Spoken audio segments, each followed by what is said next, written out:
오늘도 수요일 성경 공부를 대신하는 묵상을 함께 나누도록 하겠습니다. 명절까지는 사적인 모임이 금지되는 조치가 계속 유지가 될 것 같습니다. 명절을 지나고 나서 온 교회가 함께 모여서 예배할 수 있게 되기를 기대하며 함께 기도하면서 이 시간들을 잘 보내시기를 부탁드립니다. 그리고 개인적으로 말씀과 기도에 집중하면서 하나님의 은혜를 누리는 성도님들이 되시고 말씀과 기도 안에서 자라는 우리 교회가 될 수 있도록 함께 기도해 주시기를 바랍니다. 오늘 함께 나눌 이야기는 재생산입니다. 재생산은 제자들의 역사를 이어가는 것이다. 이렇게 말할 수가 있겠습니다. 요한복음 15장 16절 말씀을 기본으로 해서 이야기를 풀어가 보도록 하겠습니다. 성경 말씀이 이렇게 기록합니다. 너희가 나를 택한 것이 아니요 내가 너희를 택하여 세웠나니 이는 너희로 가서 열매를 맺게 하고 또 너희 열매가 항상 있게 하며 내 이름으로 아버지께 무엇을 구하든지 다 받게 하려 함이라. 이렇게 말씀해 주셨습니다. 예수님의 전도 계획은 주님의 본을 따르는 제자들의 역사를 이어가는 데 목적이 있습니다. 제자들의 역사가 계속 대를 이어가면서 지역적으로 확장되는 것이 주님의 전도 계획이죠. 예수님의 전도 계획에 따라 세워진 사람들이 또 다른 사람들을 같은 원리로 섬겨서 제자 삼는 사역, 그리고 그 제자 삼는 사역의 역사, 그 섬김의 역사가 계속해서 확장되고 유지되는 것이 주님의 목표였습니다. 예수님은 죄의 권세가 무너뜨릴 수 없는 교회를 세우는데 헌신하셨습니다. 제자들로 이루어진 모임은 겨자씨처럼 작게 시작했지만 큰 나무로 자라 수많은 생명이 깃들게 되었습니다. 주님은 하나님 나라를 겨자씨에 비교하셨는데 이 주님의 전도 계획 역시 겨자씨와 같은 거죠. 작게 시작하지만 나중에는 큰 나무로 자라고 그 나무들의 숲으로 자라서 많은 생명이 깃들게 됩니다.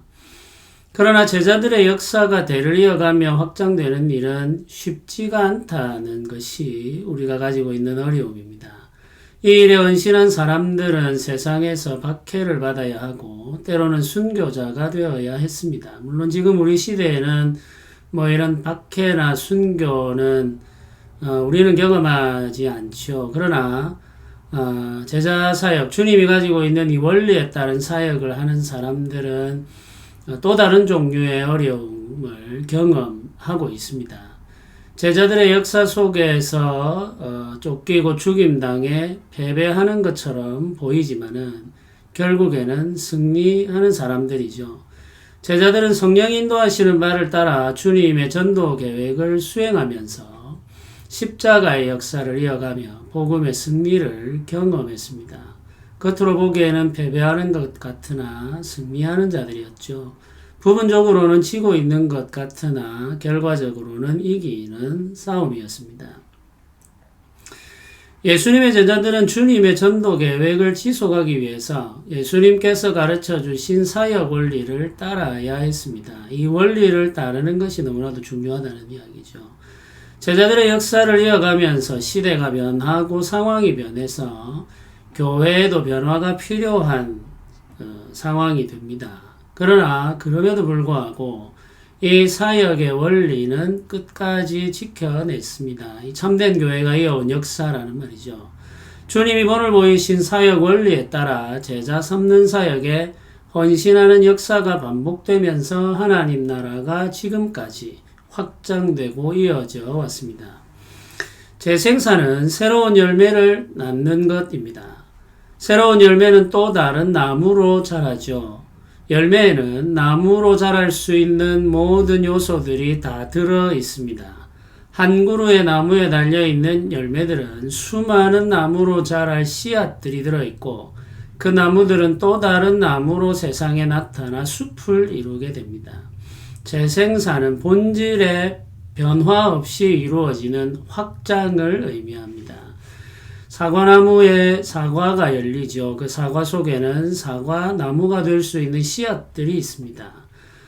이 씨앗들이 땅에 떨어지면 또 다른 나무가 되죠. 그러면 그 속에는 또 다른 열매가 열립니다. 이것이 재생산입니다. 그 열매에는 나무가 가지고 있는 모든 것들이 담겨 있습니다. 본질의 변화가 없다는 이야기죠. 똑같은 나무를 만들어낼 수 있는 모든 것들이 그 열매에 담겨 있습니다. 이것이 바로 재생산입니다. 우리는 서둘러 성장하고 자라기를 원하죠. 새로운 시대에는 새로운 접근 방법이 필요하다고 주장하기도 합니다. 심지어 새로운 방법이 대단한 성과를 내는 것처럼 보이기도 하죠. 그러나 예수님이 보여주신 원리를 따르지 않고 즉시 효과를 내는 대중적인 방식으로 건설된 교회는 금방 문제를 노출하게 됩니다. 크고 화려하게 성장했지만 한 세대를 이어가지 못하고 역사를 마감한 교회들이 많습니다. 이런 일이 일어나는 이유는 예수님의 사역 원리를 따르지 않았기 때문인 것이죠. 겉은 화려하나 그 속이 참된 교회가 가지고 있어야 할 본질을 담고 있지 못하다는 것입니다. 예수님이 기대하는 사역은 재생산의 원리를 따릅니다. 온전한 제자들의 재생산이 이루어지기 위해서는 시간이 필요하죠. 사람의 변화와 성장은 순간적으로 일어나지 않습니다. 사람에 따라 차이가 있지만 시간이 필요하다는 사실은 동일하죠. 누구에게나 다 시간이 필요합니다. 어떤 사람에게는 좀 더 많은 시간이 필요하고 어떤 사람에게는 조금 더 많은 시간이 필요할 수 있죠. 때로는 어떤 사람들은 보다 좀 더 짧은 시간에 변화와 성장을 경험하기도 합니다만은 결국 모든 사람들에게는 다 시간이 필요합니다. 충분한 시간 동안 은혜를 기다리며 섬기는 헌신된 제자만이 재생산의 열매를 거둘 수 있습니다. 그래서 재생산의 열매를 거두기 위해서는 충분한 시간 동안 인내하며 헌신하는 사람이 필요하다는 이야기죠. 재생산을 위해서 우리가 먼저 생명을 가지고 있어야 됩니다. 생명을 가지고 있지 않은 사람은 재생산을 할 수 없죠. 생명의 주이신 예수님을 믿는 믿음과 부활하신 그리스도의 영이 함께하는 사람이 재생산의 열매를 맺을 수 있습니다.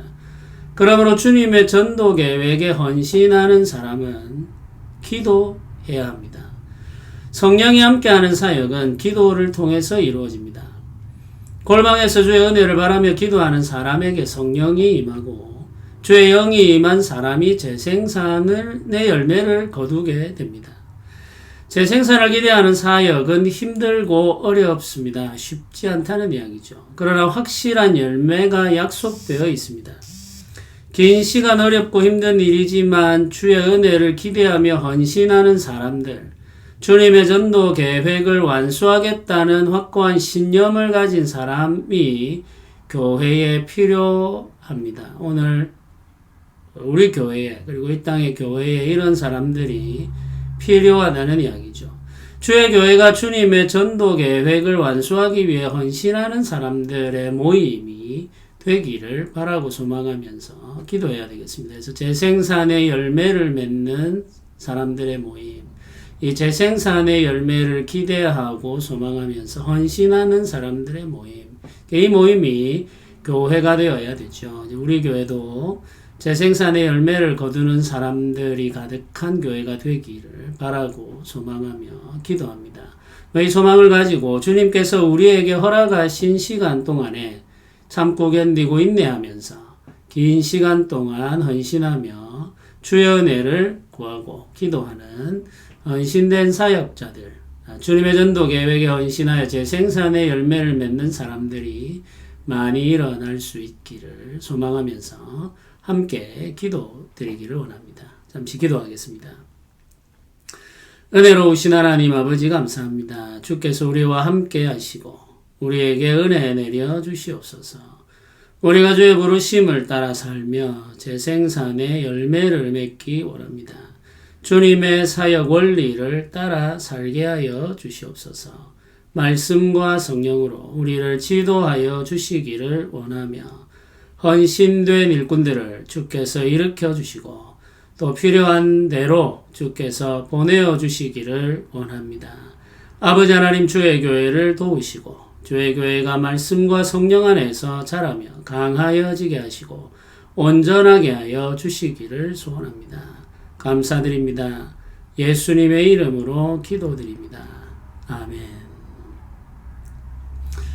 감사합니다. 건강하시고 또 이제 주님 안에서 평화를 누리시면서 한 주간을 보내시고 주께서 베풀어 주시는 사랑 안에서 사랑하며 사는 성도님들이 되시기를 바랍니다. 감사드립니다.